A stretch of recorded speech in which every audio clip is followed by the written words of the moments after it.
Hey fellas, Big Sal again. Back in the shop. Another project. I haven't posted up videos since I redid the three-wheeler that I did like 7 years ago. Well, I recently traded that three-wheeler for this 2004 Yerf Dog 3206 Spider Box 150cc off-road buggy. And kind of got the short end of the stick on this thing. I didn't check it out the way I should have. Um, it came with some add-ons. It came with the 3-inch lift and the upgraded tires and the ATV spindles. And came with a Hammerhead Performance exhaust, which is back there. And I guess it was the exhaust and the Performance intake kit.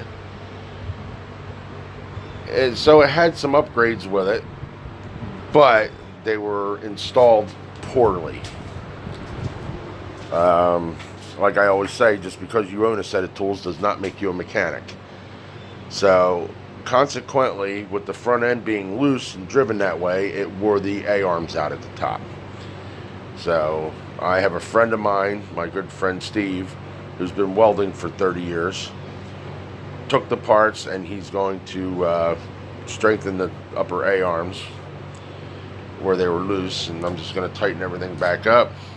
It's got the heavy-duty ball joints, and this was damaged at one time, and the previous owner welded that piece of stock in there. So I'm hoping he centered that up right, but who knows. But just to show you some of the problems that I'm dealing with. Here's your rack and pinion. Boots are gone. Rust on it.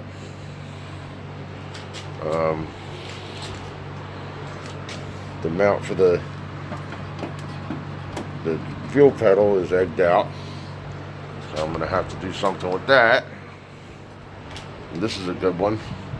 There's a clip that apparently belongs right here and a bushing that goes in here. And that is gone. So the steering wheel telescopes, which is nice, and it's got some play in it that I'm going to have to address right there. But it did come with not only the lift kit, it came with 4 of these off-road LED lights.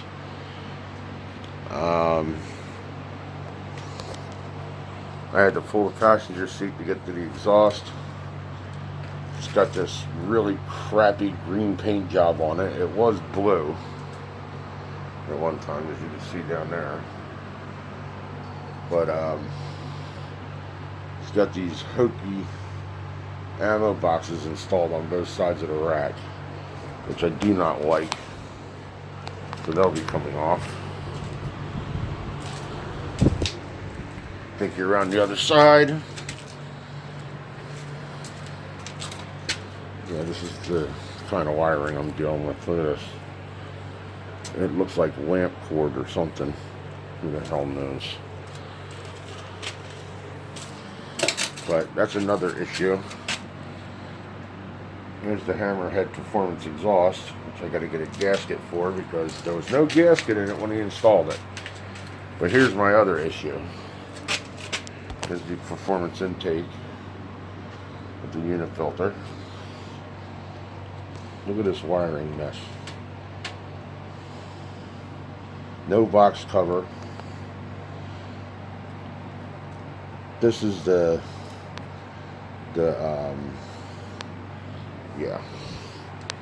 I'll think about it in a minute.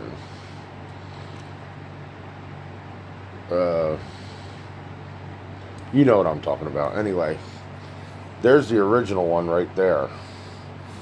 And I guess it looks like it's got some green. If it wasn't having a good contact or whatnot, instead of cleaning it up and see if it worked, he decided to wire in a new one. Which now I have to trace wires for that. Fuel line is pooched. So I have to straighten up all this wiring in here. Carburetor's got this really cool redneck jam nut set up on it because I guess this is stripped. This piece right here is stripped with this original screw. So I'll have to retap that and put a screw with a spring like it's supposed to. I don't know what that is. But I gotta change the oil, change the transmission oil. Back tires aren't in too bad a shape. He did put a new rear axle in it, which means he bent the old one. And with the mechanical work he did on this thing, I hope the axle's put in right. I'm gonna have to check that too. But it's got this weird little lithium battery in it, which I've never seen before. You push a button, it tells you when it's fully charged. It's a little dinky thing. So he's got it kind of half-ass bungee corded onto this in the battery tray, so I'm gonna have to look into that. There's the exhaust, no gasket. You can see it's probably been running like that for a while. Oh, it looks like it might have that little round gasket in it. No.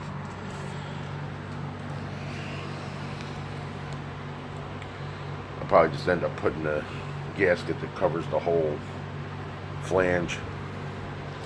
I never liked them little round gaskets anyway. But as you can see, it was painted, really bad paint job all over the back of the seat, and just you see the wiring with the wire nuts and all up here, and just done very, very poorly. So I'm probably going to take off the ammo boxes because I'm not crazy about them, and try to clean it up. It does have the actual 12 3/4 inch shocks that belong in the front, but they're not very. I want to see how they feel once I get the front end put back together. They feel a little stiff to me, but and the brake switch was bad. He couldn't figure out why it wouldn't start. And he put a starter solenoid in it, and he did a couple other things. There's a brake switch that sits along this right here, and that's the wires. And you have to put the brake on to start the machine. So I guess he didn't know that. And he ended up replacing the starter solenoid and the black box. I still can't remember the name of it. It's hell getting old. Anyway, here's some more of that awesome wiring job.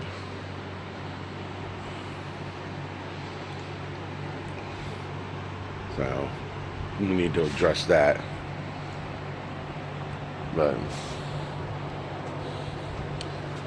it is what it is. I mean, I should have checked it over a little better. So, but I'll deal with it. I'll get her right. So it'll just take me a little bit more time than I anticipated.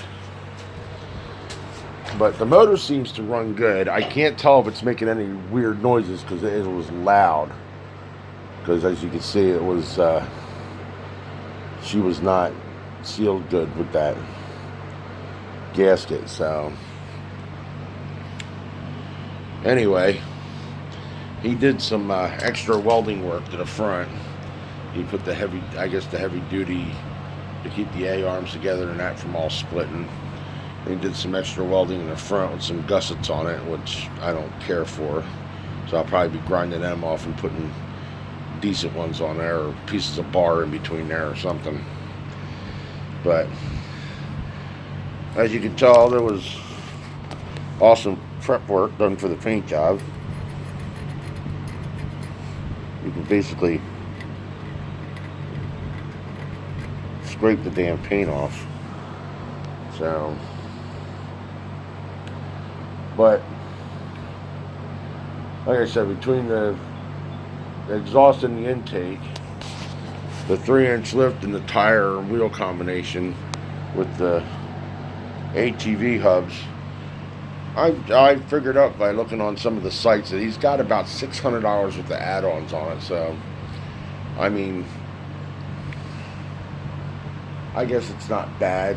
It's just I didn't realize it needed as much work as it needed, but it'll be fine. As Isaac says from Cars and Cameras, it'll be fine. So I'll be working on her, getting her together, and to fund the project, I have this Carter that I've been working on. I completely redid. I put a new belt on it and cleaned both both CVT clutches, the driven and the driver. Adjusted the band brake. Greased it, oiled it, got everything straightened out. Started taking the rust. I had some rust on here and there. I still got to work on the floor. I was trying to save that graphic on the floor, but it doesn't look like it's going to happen. So I'm going to take the rest of that rust off the floor and probably put some truck bed liner down on that whole floor and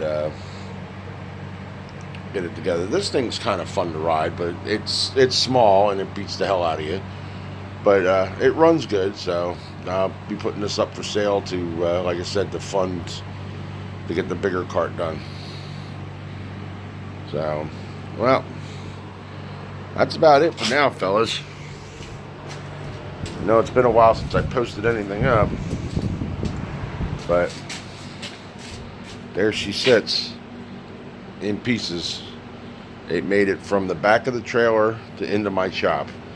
So, it is what it is. I'll just, it ain't my first rodeo.